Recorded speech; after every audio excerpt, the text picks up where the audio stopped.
We begin today with this breaking news in Washington, D.C. as the US government shutdown enters its second hour now. These are live pictures coming to us from Capitol Hill. You can see the lights are on, but things are pretty quiet there at the moment. No marathon sitting this time around to try and get things sorted. Lawmakers have been unable to reach a compromise and failed to pass a stopgap spending bill to avoid this shutdown before the October 1 deadline.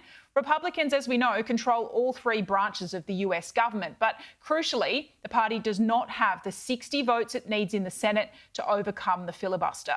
And both sides believe there are benefits for them politically in this shutdown. President Trump said the quiet part out loud today, admitting there are benefits to this for him, that he's going to be able to get rid of a lot of things during this shutdown. With that being said, we can do things during the shutdown that are irreversible, that are bad for them and irreversible by them, like cutting vast numbers of people out, cutting things that they like, cutting programs. But what's in it for the Democrats? Well, they've been under pressure from their base to finally show some fight to Donald Trump. They've been demanding changes amounting to more than $1 trillion to help protect health care for everyday Americans. But in the end, no 11th hour deal was made. The Republicans did not want to agree to that Democrat demand. The Senate twice failed to pass a temporary spending bill that would have just postponed this situation or kicked the can down the road for a few weeks. It will try again when it becomes daylight tomorrow there. Republicans and Democrats, no surprise, blaming one another. And if the government shuts down, it is on the Senate Democrats. The House has acted. The President's ready to sign the bill. And all that's left is for 8 Democrats to join us. Democrats do not want a shutdown. We stand ready to work with Republicans to find a bipartisan compromise, and the ball's in their court.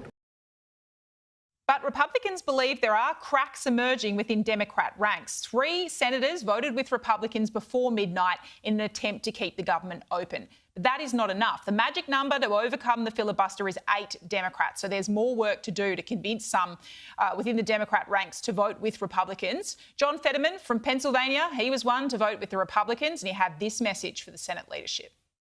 If you really want to fundamentally change policies, win elections, and then you have the ability to do those things. Yeah, I mean, isn't that fundamental, the truth? And right now, there are Democrats overreaching. I'm not going to vote to shut the government down. It's wrong. More chaos is the last thing our nation needs. This is the first government shutdown in the United States since 2019. That one lasted 35 days during Donald Trump's first presidency. Let's take a look at some of the real-world implications from this government shutdown, as we have no idea how long this one will last.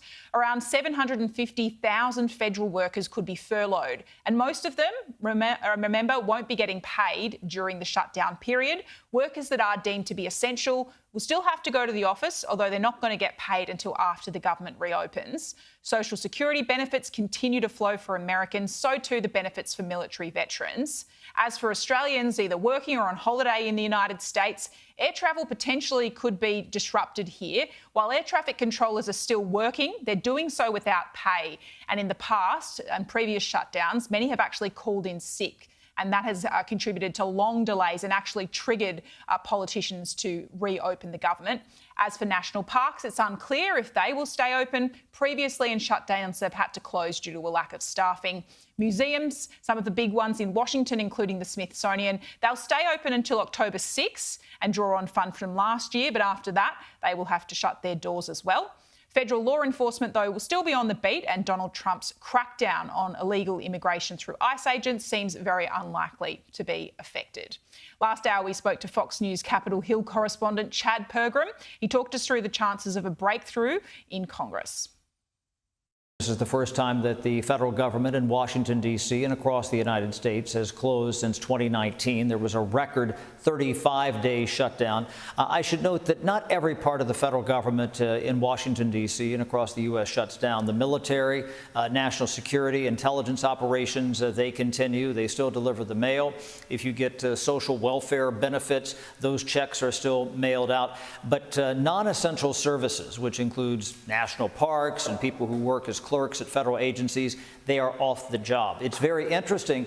In the American Constitution, there's the 27th Amendment that mandates that members of Congress are paid during a government shutdown. It says that there can't be any varying in their rate of pay.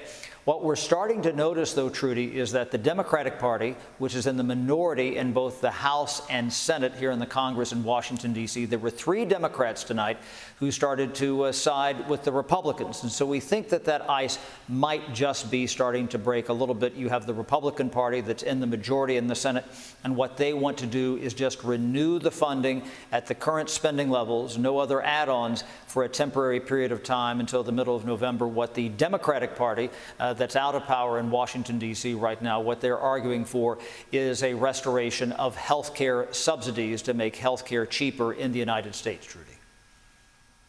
We saw earlier in the year Chuck Schumer, the Democrat leader for the Senate, managed to get enough votes to keep the government open. But there's a lot of pressure on his leadership, wasn't there, at the time?